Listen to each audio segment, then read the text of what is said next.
Vous avez un portrait avec calque ou pas, avec la retouche faite ou pas, peu importe le nombre de calques. Tant que vous avez un portrait, on va juste voir la manipulation des lumières sur le portrait, en quoi ça pourrait éventuellement aider. Je vais réouvrir, ça c'est Bernadette, je vais réouvrir rapidement Roger aussi, voilà. Mais bon, peu importe.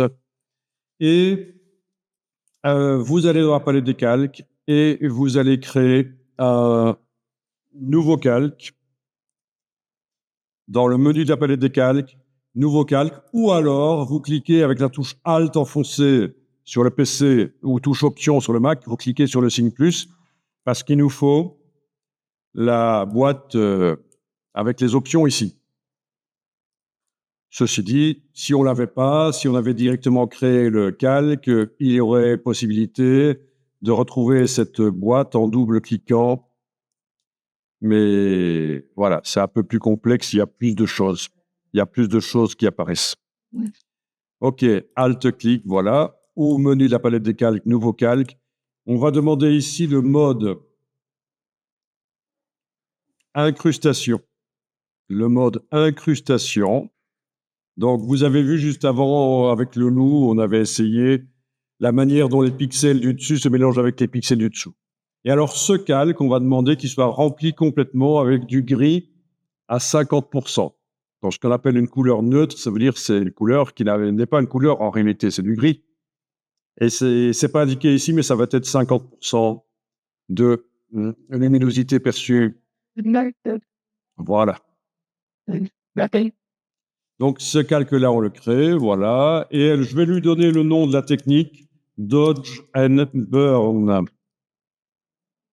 Et en français, vous n'êtes pas obligé de le mettre là, c'est juste pour que vous sachiez. Ça s'appelle densité moins et densité plus. Voilà.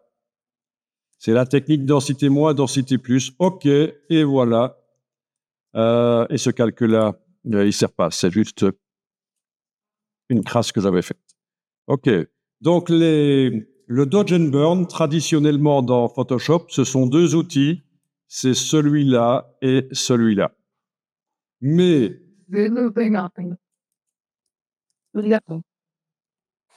ces outils sont très anciens et c'est ce qu'on appelle des outils destructifs. On doit attaquer directement les pixels, on éclaircit, on assombrit, mais on ne peut pas revenir facilement en arrière. Évidemment, tout de suite, quand on l'a fait, on peut faire annuler ou utiliser l'historique pour revenir en arrière. Mais si on enregistre l'image et qu'on réouvre, on ne sait pas. Donc, en fait, on ne les utilise plus trop, ces outils. Et à la place, on utilise la méthode qui permet de modifier par la suite autant qu'on veut, c'est ce calque-là. Donc, vous êtes en train de travailler sur ce calque-là, il est activé. Les calques qu'on va modifier visuellement, on va modeler la lumière, ils sont en dessous. Et pour ça, maintenant, vous allez dans le menu Fenêtre, Couleurs. On va aller chercher la palette Couleurs, Fenêtre, Couleurs. Et faites en sorte qu'elle soit grande comme ça. Si elle est toute petite comme ça, vous la bougez, vous l'agrandissez. Ce qui va nous intéresser, c'est l'échelle de gris sur le côté ici. Alors, la palette Couleurs chez moi, elle est avec le réglage ici dans le menu. Je suis en cube de teinte. Si vous n'êtes pas avec ça, ça va être plus compliqué pour la suite. Cube de teinte, c'est bien. Ce qui nous intéresse, c'est les gris qui sont vraiment là sur le côté. Pas ceux-là. Ça, ils sont déjà colorés, ceux-là. Ils sont rougeâtres. Ou rosâtres ou bleuâtres. OK. Non, ceux qui nous intéressent, c'est ceux qui sont vraiment sur le côté. Et on a toute la gamme des gris. Et on va pouvoir, avec le pinceau, ce pinceau-là, on va pouvoir aller dessiner dans le calque en gris clair ou en gris foncé pour moduler les lumières. Et ça, c'est très intéressant pour améliorer les photos. La dimension de la brush, on en avait parlé sans doute déjà. Déjà, est-ce que vous la voyez, la brush? Parce que si vous avez, quand vous avez activé le pinceau, donc la brush, si vous avez une croix, c'est peut-être que sur le clavier, la touche verrouillage majuscule est enfoncée. Donc, je ne l'enfonce pas. Le caps lock ne doit pas être enfoncé. Ensuite, pour la dimension de la brush, vous enfoncez sur le clavier. Qu'on soit sur un Mac ou sur un PC, c'est les mêmes touches. C'est CTRL et ALT. Vous les gardez enfoncés. Si vous êtes sur un Mac, c'est le bouton gauche de la souris. Si vous êtes sur un PC, c'est le bouton droit. Ah, et ça ne marche plus ici. Pourquoi ça ne marche pas? Si, ça marche. Oui, c'est juste moi qui ai fait la bêtise d'appuyer sur le bouton droit alors que je suis sur un Mac. C'est idiot. Je suis sur un Mac, c'est le bouton gauche. Voilà. Donc, je vous récapépète. Sur le clavier, vous enfoncez les touches CTRL et ALT. Vous les gardez enfoncées. Que vous soyez sur un Mac ou un PC, c'est les touches CTRL ALT qu'il faut enfoncer. Vous mettez le pointeur sur l'image. Avec le bouton gauche, quand vous êtes sur un Mac, vous appuyez, vous bougez. Et sur un PC, ce sera le bouton droit. Et ça, c'est la dimension de gauche à droite de la brush. Et de haut en bas, c'est la dureté. Alors, il nous faut une brush à bord flou. Une brush à bord flou, bien sûr. Pas une brush à bord net pour faire les retouches. Une brush à bord flou. Donc, c'est en vertical pour faire le flou de la brush. Et voilà, si vous choisissez un gris clair et que vous dessinez, donc l'astuce, c'est vraiment de dessiner avec une broche à bord flou et pas trop petite. Là où vous passez, ça va éclaircir. Voilà. Et si vous choisissez un gris plus foncé, ça va assombrir. Donc là, je viens d'amener des taches gris clair dans le calque et c'est plus clair que 50% de gris. Ça éclaircit. Mais si maintenant je vais prendre un gris plus foncé, je vais pouvoir assombrir. Voilà. Alors, pour corriger, vous changez de gris et vous repassez. Vous êtes en train vraiment de dessiner. Voilà. Et ça peut être très intéressant. Ah tiens, ça ressemble à Heidi, avec ses petites couettes. Si on enlève l'œil en face, on voit l'avant-après. Voilà. Et ça change vraiment l'ambiance de la photo. Je vais essayer sur Bernadette ici. Voilà. Ah oui, au fait, oui, ça va aller assez rapidement, oui. Nouveau calque, incrustation, 50% d'opacité remplie. OK. Je dessine en gris foncé et ça assombrit là où je passe. Je dessine en gris clair, ça éclaircit. Très intéressant pour tout type de photos, pas seulement les portraits.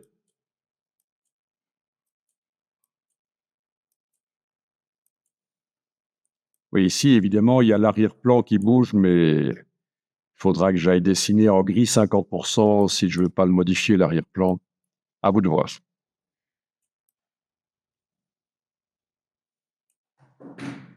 Bon, avant, après, voilà.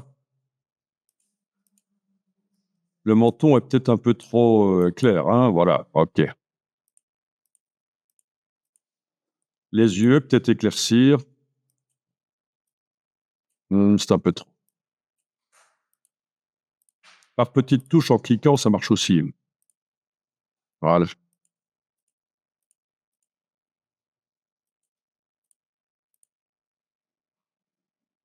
OK.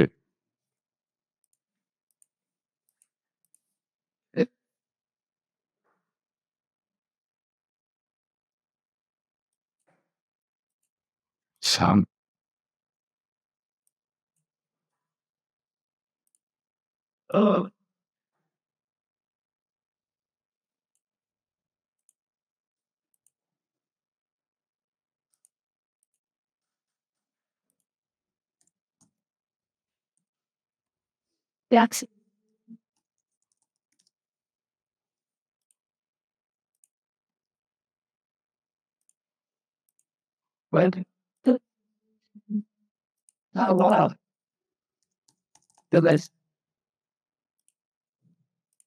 Alors, autre chose, la netteté. Il faut trouver une image parmi celles qui sont proposées là, mais qui n'est pas déjà retouchée, en fait. Hein. Au niveau de la netteté, est-ce que... Bon, ça a l'air d'être bon, ça, voilà. Ça a l'air d'être bien. Au niveau de la netteté, c'est bon.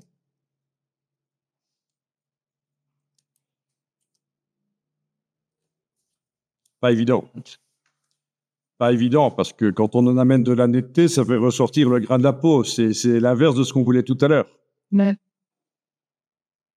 la- Ce qu'on va voir ici pour un portrait, ça pourrait être très intéressant pour une photo, une autre photo, un décor. Je pense qu'on va directement aller vers un décor plutôt que de le faire sur le portrait. Après, vous testerez sur les portraits si vous voulez. On peut tenter sur un décor généré par IA de voir si on peut arriver à gérer la netteté. Après, on testera sur un décor qui vient du web, une image qui vient du web. OK, donc, vous allez créer un nouveau document dans Photoshop. Toujours impression, format lettre, voilà, RGB. Ben, on va tenter de lui demander un paysage, par exemple. Mais un paysage quand même avec de la complexité, par exemple une rue dans une ville ou quelque chose, pensez à quelque chose, c'est bon. ou un tracteur dans un champ, n'importe quoi, mais si vous lui demandez une plage, oui, ça pourrait marcher avec une plage aussi, oui, oui. Parce que oui, il peut y avoir du détail sur la plage. Donc, c'est édition, générer une image, par exemple. Ici, à photo, je vais prendre photo plutôt que art, parce que c'est plutôt adapté aux photos, quoique même l'art, ce qu'on va faire ici pourrait en bénéficier, une amélioration de la netteté. Il me bat. Vous n'avez pas généré une image, on va aller voir dans la barre des tâches contextuelles, Scudoria. Je vais la enlever, barre des tâches contextuelles. Vous avez généré une image ici? non, la petite apostée, OK, essayez de faire sélection, tous sélectionnés.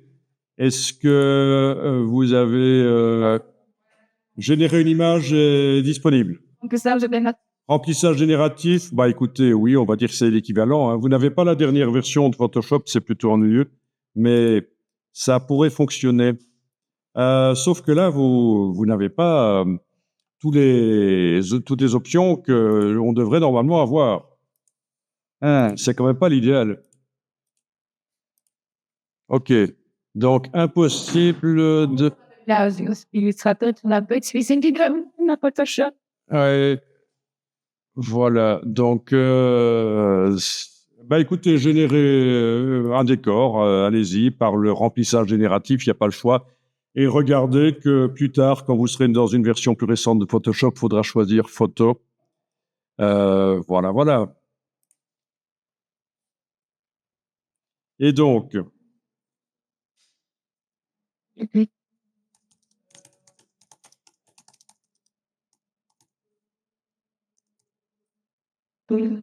il faut qu'il y ait un sujet, si, pas nécessairement un sujet. euh, il il faut qu'il se limite, pas même, pas bien. Oh, c'est, oh, ça ne nous fait pas bien. Mais d'après, c'était Ah, la grande ok. ça, Bien. une semaine. Bon, ben c'est pas si mal.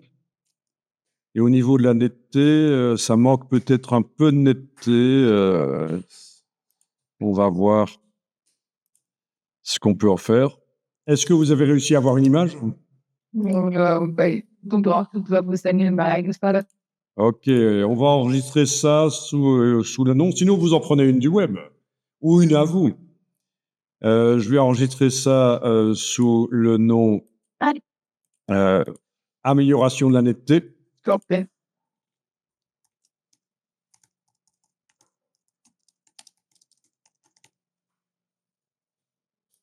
et je vais voir si je peux vous faire télécharger un script qui va améliorer, qui va accélérer le boulot.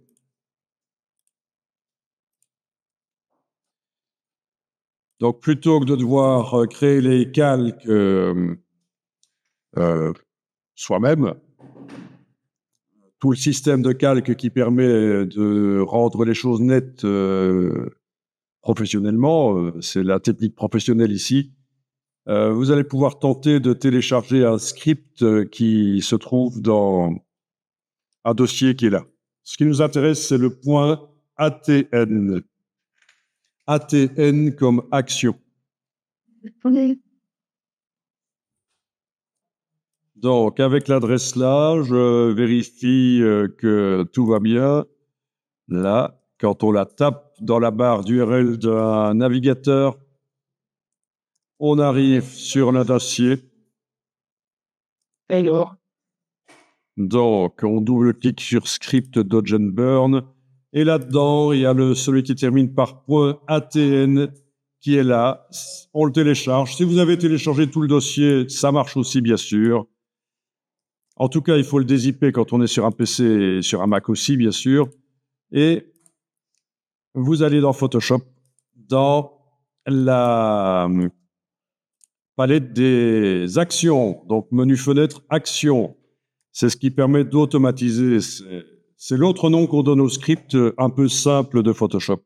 Il y a des scripts complexes, ça, c'est les scripts plus simples.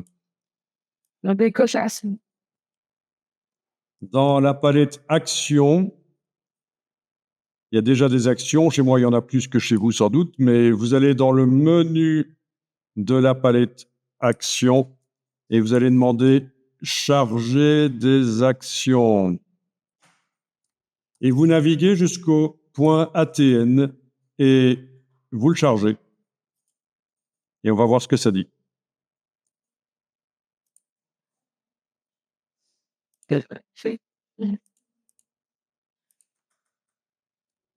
Donc, on navigue jusqu'au script et ouvrir, et il apparaît dans la palette action. C'est un petit dossier là. Voilà. À l'intérieur, vous avez vraiment le script. Le script est là. Parce qu'en fait, ceci, c'est un dossier de script, ce n'est pas un script. Donc, le script est réellement là. Voilà. Avec plein de choses.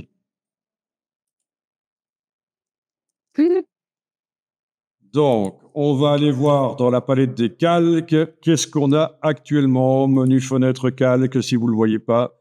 On a le calque d'arrière-plan et par-dessus l'objet génératif qui a été créé. Bien. Alors, on va tenter de jouer le script. Pour ça, il faut que le script soit sélectionné comme ça dans la palette Action et on va cliquer sur le bouton de lecture. Voilà. Et il vous a fait des calques. Alors attention, l'objet génératif, avec les deux autres versions qu'ils avaient proposées, n'est plus là. On ne voit plus les petites icônes, les petites étoiles d'IA. Donc, c'est important d'avoir enregistré précédemment la version avec l'objet génératif, éventuellement. Hein. Mais c'est ce que j'avais fait.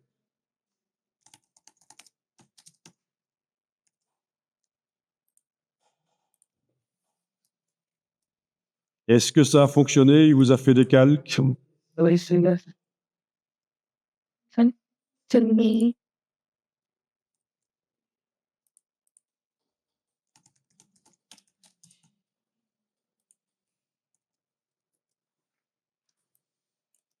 Donc ça, c'est pratique parce que si vous aviez dû faire les calques, ça aurait pris 10 minutes que je vous explique comment on les fait et que tout le monde y arrive, ça aurait pris du temps. Donc voilà, voilà. Alors, le calque qui est là, quand on clique sur lui, on voit qu'il est en mode incrustation, on voit qu'il contient du gris, et donc c'est le calque Dodge and Burn. Avec le pinceau et la palette couleurs, on peut aller choisir un gris, une dimension de brush, on peut éclaircir, On peut assombrir suivant le gris sur lequel on travaille, voilà. Donc c'est tout à fait possible, voilà, de changer l'ambiance grâce à ça. Donc normalement, j'allais vous montrer comment rendre les choses plus nettes, mais il se trouve que je suis tombé sur le script qui intègre, en plus de la netteté, il intègre le modelage des lumières. Est-ce que ça fonctionne chez vous? Donc, on va réessayer. Est-ce que les calques ont été faits chez vous? Est-ce que vous avez activé celui-là? Avec le pinceau tout à fait normal, avec une broche grande et la palette couleur, on choisit un gris clair ou gris plus foncé et on dessine dans le calque et ça va modeler la lumière. Ah, ça demande de la sensibilité, mais c'est faisable. Alors, le reste, vous avez ici le mot passe-haut. Si vous double-cliquez sur oui, tiens, je vais réafficher le calque qui modifie, il n'y a pas de problème. Si vous double-cliquez sur le mot passe-haut, c'est un filtre en fait. Voilà. Et je vais zoomer et jouer sur le curseur et vous allez voir ce qui se passe. Ça amène de la netteté en fait. D'accord? Ça amène de la netteté. Le filtre passe-haut, là. Ça permet d'augmenter la netteté, c'est la version professionnelle, voilà.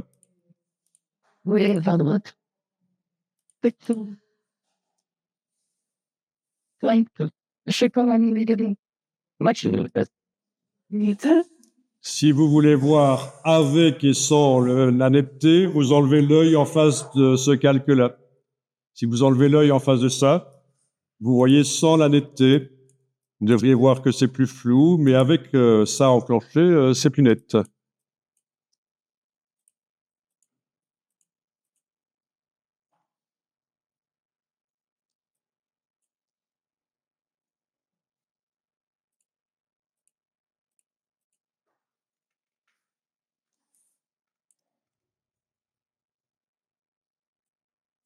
Alors, vous avez la force du filtre, si jamais vous pensez que c'est bien, que ça va mettre de la netteté, mais c'est un peu trop fort, c'est le curseur ici, opacité du calque du dessus. Si on diminue, ça va être moins fort. À 0%, il n'agit pas du tout. À 100%, il agit complètement.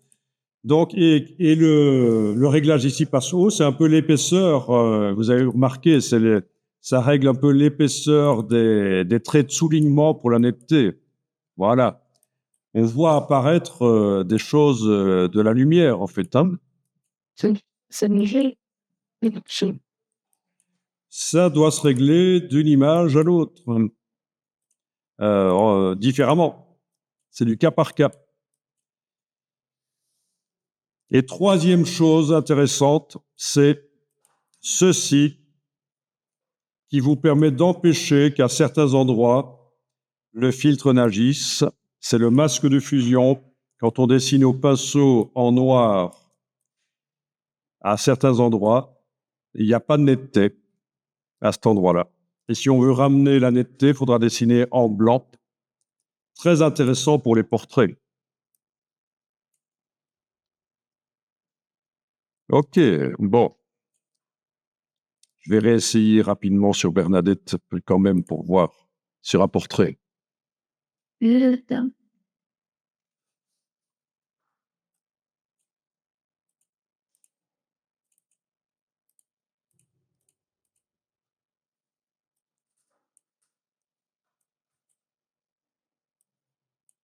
La version JPEG ici de Bernadette.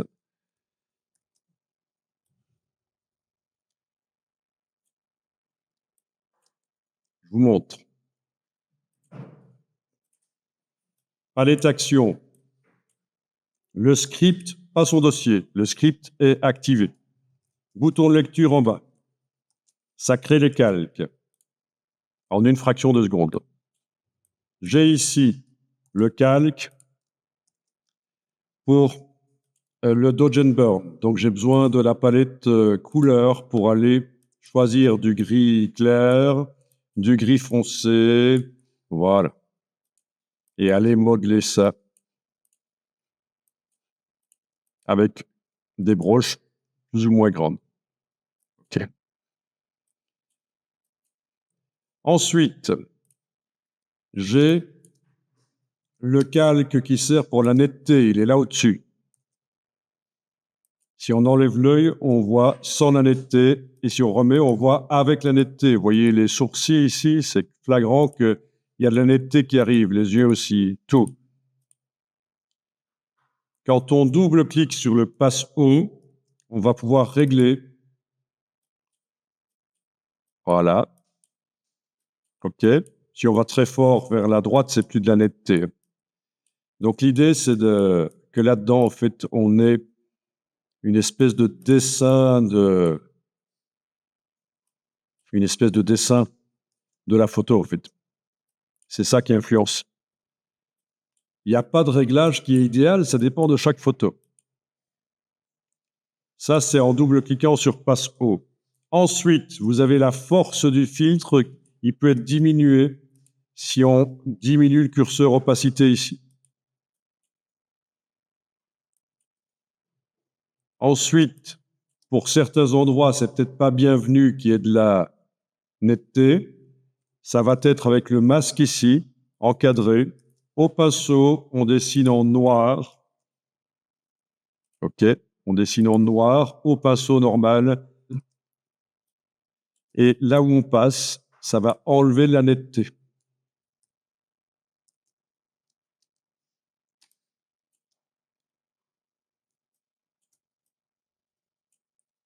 Voilà.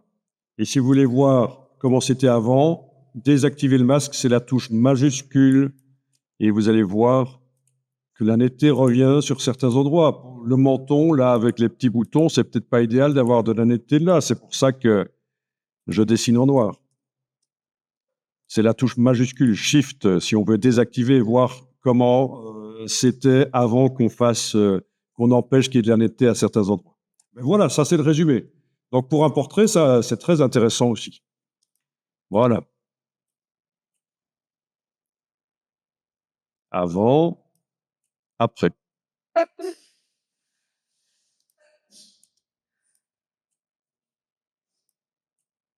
Pour donner de la présence, c'est très bien. OK. Voilà, on a gagné beaucoup de temps avec le script qui vous a évité de devoir faire les calques vous-même.